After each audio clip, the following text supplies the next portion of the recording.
ఓం శ్రీ మాత్రే నమః. 578వ నామము మహాకైలాస నిలయ. ఓం మహాకైలాస నిలయాయై నమః. కైలాసం అంటే మిక్కిలి దూరంగా ఎక్కడో ఏ లోకంలోనో ఉన్నది. అది పరమశివుని నివాస స్థానము అని శివపురాణంలో చెప్తారు. మరి మాతృకా వర్ణాలని శ్రీచక్రంగా భావించటము కైలాస ప్రస్థారం అని చెప్తారు. మాతృకా వర్ణాలు ఎక్కడున్నాయి? మన దేహంలోనే ఉన్నాయి. ఎక్కడున్నాయి? షట్చక్రాల్లో ఉన్నాయి. ఆ షట్చక్రాల రేకుల యందు, దళముల యందు ఈ అక్షరాలు ఉన్నాయి. అక్కడే అమ్మ వర్ణమాలగా స్థిరంగా ఉండిపోయింది. అక్కడి నుంచే మనకి జ్ఞానాన్ని ప్రసాదిస్తుంది. అక్కడ అమ్మ మహాకైలాస నిలయ అని చెప్పారు. అక్కడ నిష్కల స్థానము, దాన్నే కైలాసం అని అంటారు. ఇక్కడ శివుడు బిందు స్వరూపుడై ఉంటాడు. అది త్రిపురాసారంలో చెప్పారు. శివుడు బిందు స్వరూపుడై ఉంటాడని. ఎక్కడ? బ్రహ్మరంధ్రంలో, సహస్రారంలో. సహస్రారమే కైలాసము. ఇటు కైలాసమే నివాసముగా కలిగిన తల్లి. అక్కడ సహస్రారము యందు బిందు స్వరూపముగా అమ్మ అక్కడ ఉన్నది అని మనకి చాలాసార్లు తెలియజేశారు. గనక అమ్మ ఆ సహస్రారము యందు, ఆ బిందు కర్ణిక యందు అమ్మ స్థానము ఉంది. అమ్మ అక్కడ ఉంటుంది అని చెప్తున్నారు. గనక అక్కడే శివుడున్నాడు, అక్కడే అమ్మ ఉంది. అదే మహాకైలాసము. అందుకని మహాకైలాస నిలయ అన్నాడు. అంటే గొప్ప, మహా అంటే గొప్ప కైలాసంలో ఉన్న తల్లి అని అర్థం వస్తుంది. దీనికి 14 ఆవరణలు ఉన్నాయి. కైలాసంలో 14 ఆవరణలు కలిగిన కైలాసంలో ఉన్న తల్లి. శ్మశానం అన్నా, సమాధి అన్నా కూడా చాలా తక్కువగా, దాన్ని ఏదో అనరాని మాటగా, వినరాని మాటగా భావిస్తారు. అవి కూడా విశేషమైనవే. అక్కడ ఎవరుంటారు? శివుడు ఉంటాడు. అందుకే శివుణ్ణి మేము తలము, శివుడు శ్మశానంలో ఉంటాడు అని అంటారు కొంతమంది. మరి శ్మశానానికి వెళ్లకుండానే ఉంటాడా? ఈ దేహం చివరికి వెళ్ళేది శ్మశానానికి. అక్కడ ఆ పరమశివుడు ఉండి మనల్ని చక్కగా ఆదరిస్తాడు. సమాధి అన్నా కూడా ఆ శివుని యొక్క స్థానమే అని తెలుసుకోవాలి. పరమాత్మ యందు శమించటమే శ్మశానము. అక్కడ పరమాత్మ ఉన్నాడు శ్మశానములో, అంటే అక్కడ ఉన్నాడు పరమాత్మ. ఆ పరమాత్మ యందు ఈ దేహము వెళ్ళి అక్కడ శమించటం అనే అర్థం వస్తుంది. అందుకనే శ్మశానము అన్నారు.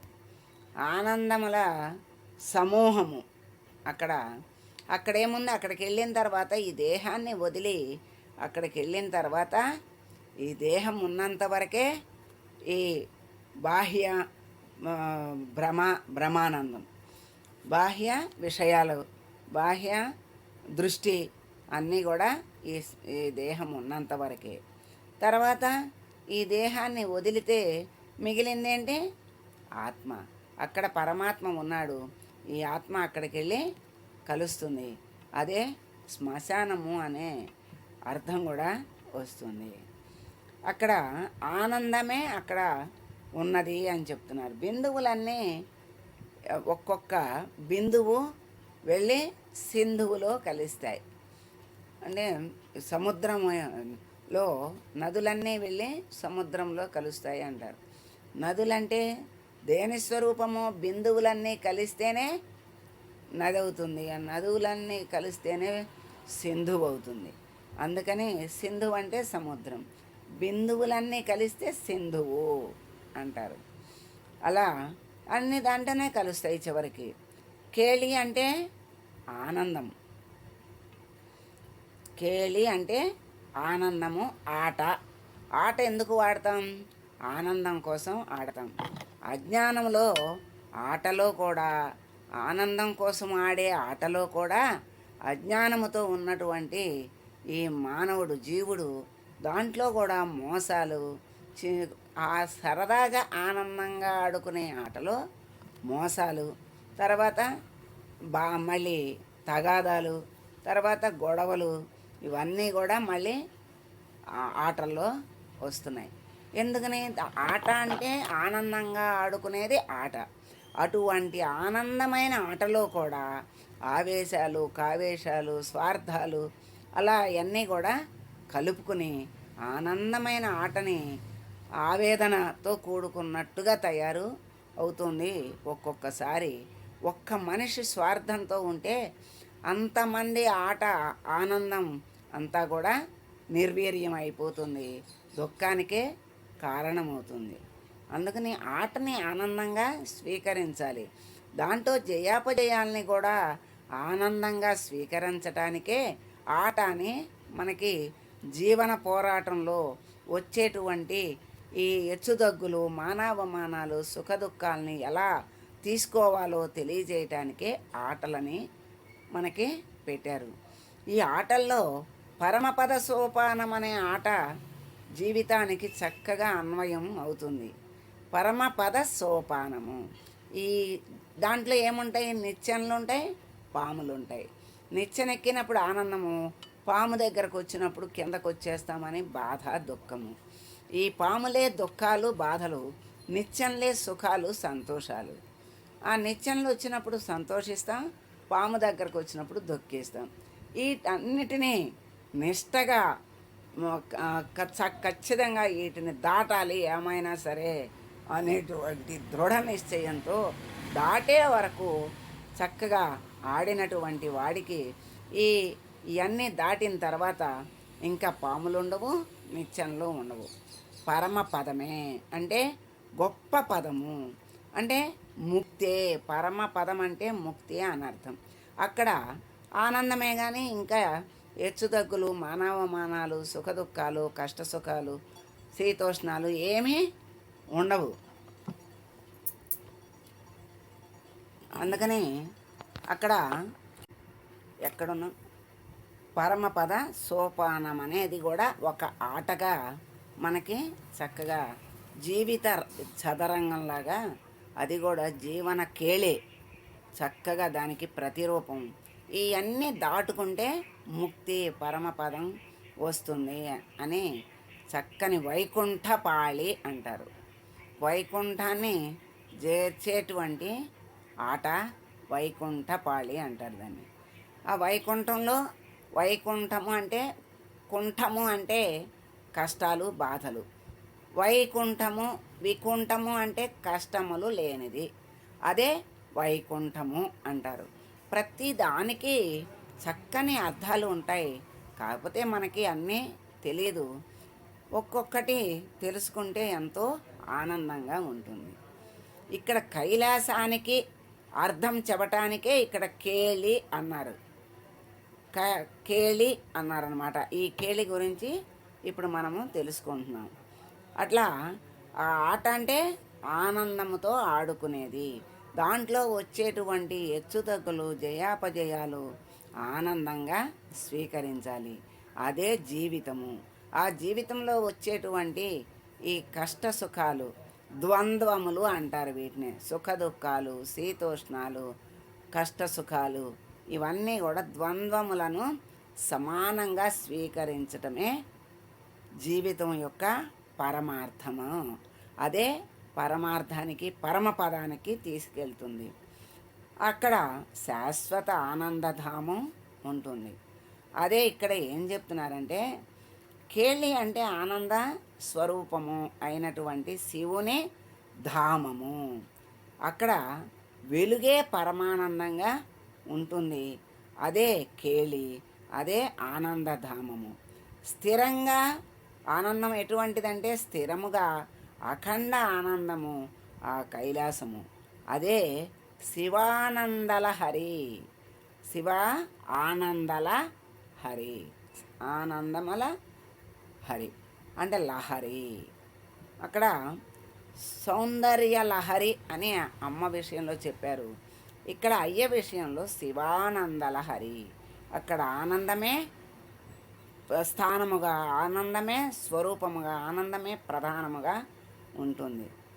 అదే శిరస్సునందు లాస్యం జరుగుతోంది అంటాడు. ఇది ఎక్కడుంది? శిరస్సులో ఉంది, సహస్రారమునందు ఉంది.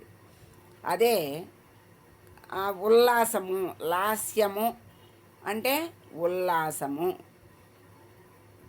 ఈ బ్రహ్మ ఈ శిరస్సునందే బ్రహ్మ నందు ఆ లాస్యం అక్కడ జరుగుతోంది. ఆ లాస్యం అంటే ఉల్లాసము, విలాసము, ఆనందము యొక్క ప్రతిరూపము. కైలాసం అంటే ఏంటి? ఇంకా అఖండ శాశ్వత ఆనంద ధామము అని తెలుసుకోవాలి. అది ఎక్కడుంది? బ్రహ్మస్థానంలో ఉంది. అదే బ్రహ్మస్థానం అంటే మన పరబ్రహ్మస్థానము, సహస్రారము. అదే పరబ్రహ్మ స్థానము. లాస్యం అంటే నృత్యం. ఆయన ఒక్కడే చేస్తే ఆయన యొక్క తాండవాన్ని ఎవరు తట్టుకోలేరు. ఆయన శివుడు తాండవం చేస్తే ప్రళయ తాండవము అంటారు. అంత రౌద్రంగా ఆయన చేస్తారు. ఒక్కడే పరమశివుడు లాస్యము అంటే నృత్యము చేస్తే తాండవము అంటారు. అదే అమ్మ కలిస్తే అది లాస్యంగా మారుతుంది. తాండవమే నృత్యముగా మారుతుంది. నృత్యము అంటారు, దాన్నే లాస్యము అంటారు. లాస్యం అంటే సుందర సుకుమార శాంత ఆనంద నృత్యము అని. అమ్మ కలిసేసరికి సుందరము, సుకుమారము, ఆనందము, శాంతము కలుస్తాయి.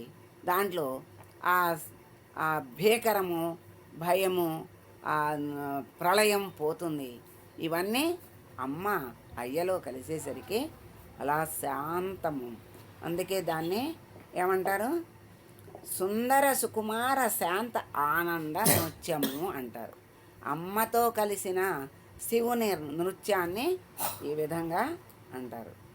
అయితే శివశక్తుల ఆనంద లాస్యం ఎక్కడ జరుగుతుందో అదే కైలాసము. అందుకని అక్కడ ఎక్కడుంది కైలాసం అంటే మళ్ళీ సహస్రారములో ఉంది. అదే మహాకైలాసము. అమ్మ అక్కడే పీఠం వేసుకుని కూర్చుని ఉంటుంది గనక మహాకైలాస నిలయ అన్నారు. ఇక్కడ సహస్రారమే స్థానము, అదే మహాకైలాసము. అమ్మ అక్కడ ఉంటుంది గనక మహాకైలాస నిలయ. అయ్య ఒక్కడే లాస్యం చేస్తే అది లాస్యం అనరు. నృత్యము చేస్తే ప్రళయ తాండవము అంటారు. దాంట్లో లాలిత్యం ఉండదు. ఆ భయము ఒక రకమైన భయంతో కూడుకున్నటువంటి ప్రళయ తాండవం చేస్తాడు. అమ్మ కలిస్తే ఆనందము, శాంతము, సుందరము కలిసినటువంటి సుకుమారత్వము, సుకుమారత్వంతో కూడుకున్నటువంటి నృత్యంగా మారుతుంది. దాన్నే లాస్యము అంటారు. అక్కడ ఈ శివశక్తుల యొక్క లాస్యము ఎక్కడ జరుగుతుందో అక్కడే కైలాసము. అదే మన సహస్రారమందుంది. దాన్నే అక్కడ అమ్మ ఉంటుంది గనక మహాకైలాస నిలయ అన్నారు. ఇంకా ఏం చెప్తున్నారంటే త్రిపుర సారూక్తిలో ఏం చెప్పారంటే అకులము అంటే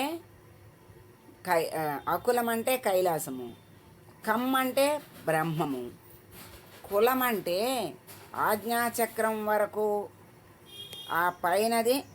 కులం అంటే ఆజ్ఞాచక్రము ఇక్కడ వరకు, ఇక్కడ ఆజ్ఞాచక్రం ఉంది కదా, ఈ కింద మూలాధారం నుంచి ఇంతవరకు కులమైతే ఆజ్ఞాచక్రము పైన అకులము అన్నారు. అక్కడ ఆ సహస్రారము పైన ఉంది, అదే అకులము, అదే సహస్రారము.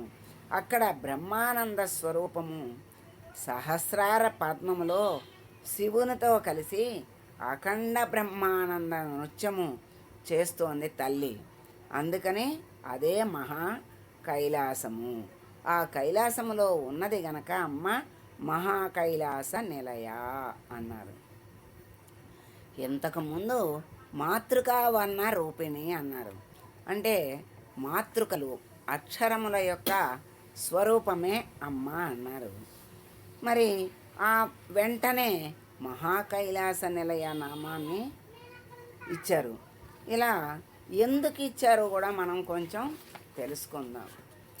మేరు ప్రస్తారం శ్రీచక్రానికి, మేరు ప్రస్తారం అంటే శ్రీచక్రానికి 3 ప్రస్తారాలు ఉన్నాయి.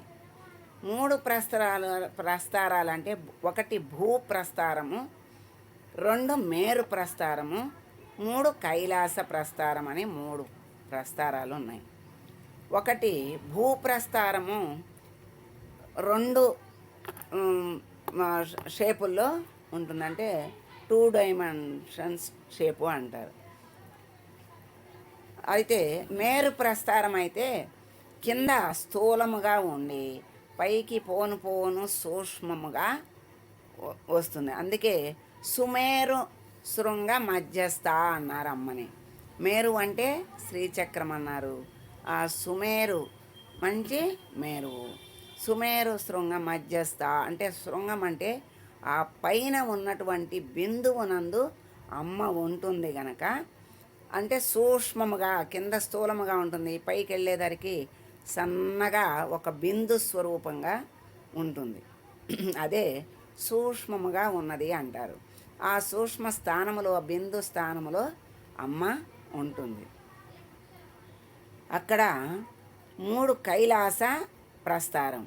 అదే శ్రీచక్రంలో వాటి స్థానములయందు అక్షరాల్ని పెడితే మాతృకా వర్ణాలని నిక్షిప్తం చేసి పెడితే ఆ నిక్షిప్తమే 2 రకాలు.